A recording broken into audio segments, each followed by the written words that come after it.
শুরুতে দেখতে পাচ্ছেন বিভিন্ন প্রকারের আচার এখানে ফেরিঘাটে বিষ্ণুনন্দী ফেরিঘাট। শুরুতেই আপনাদের আচারের বাহার দেখালাম। পরে চলুন যা যাক সামনে কি আছে আর একটু দেখানোর চেষ্টা করব আপনাদের।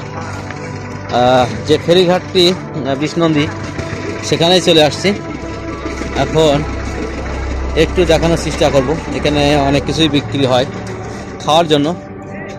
ওয়াও, শুরুতেই দেখতে পাচ্ছেন আমরা দোকান হচ্ছে বরিশালের আমরা, খাঁটি বরিশালের আমরা। আসলে বরিশালের আমরা খাওয়ার মজাই আলাদা। দেখেন আচার, বিভিন্ন প্রকারের আচার এখানে। এমনিভাবে আরও আপনাদের একটু দেখাই এই ছোট্ট একটি ফেরিঘাটে কি কি পাওয়া যায়। দেখেন এখানে মুরগি ফ্রাই হচ্ছে না কিটা। আপনি চাইলে মুরগি ফ্রাই সরাসরি নগদে ভেজে খেতে পারবেন, এখানে সে ব্যবস্থা আছে। সাথে দেখতে পাচ্ছেন এটার মাধ্যমে আপনি যেতে পারবেন। স্পিড বোট এখানে আছে, স্পিড বোটের মাধ্যমে আপনি চাইলে ওই পারে বাঞ্ছারামপুর যেতে পারবেন। দেখতে পাচ্ছেন। মামা ওই পারে যাইতে কত মামা? না যাবো না, কত ওখানে ওইদিকে যাইতে কত? আমরা ফেরিতে যাবো। আপনি যদি চান এখানে এসে আপনি স্পিড বোট রিজার্ভ নিয়ে ঘুরতে পারবেন। 500 টাকা রিজার্ভ নিতে পারবেন এখান থেকে।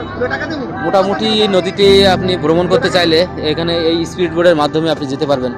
আর আপনি যদি এপার ওপার যেতে চান তাহলে 50 টাকা লাগে। দেখতে পাচ্ছেন নদীটি মোটামুটি সুন্দর। এদিকে এই যে একটি নৌকা ছেড়ে দিল, ওই পারে যাচ্ছে।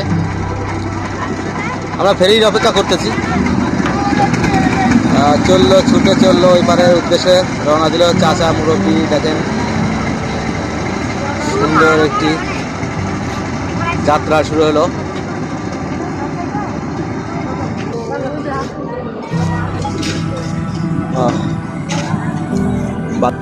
পাচ্ছেন আপনারা নদীর মাঝখানে। এই ঘাট থেকে আপনি চাইলে নৌকায় যেতে পারবেন। নৌকা ভিড়ে আছে।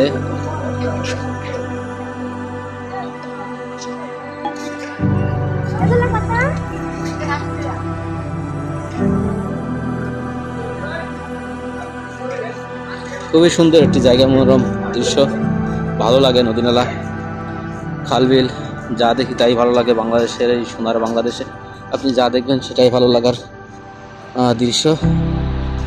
নৌকাটি ভিড়লো এখানে, মেঘনা নদী।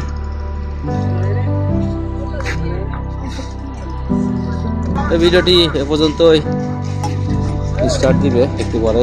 যাত্রী উঠতেছে ওই পারে পার হতে। আপনার এই নৌকাতে আপনি পার হতে চাইলে 20 টাকায় আপনি পার হতে পারবেন।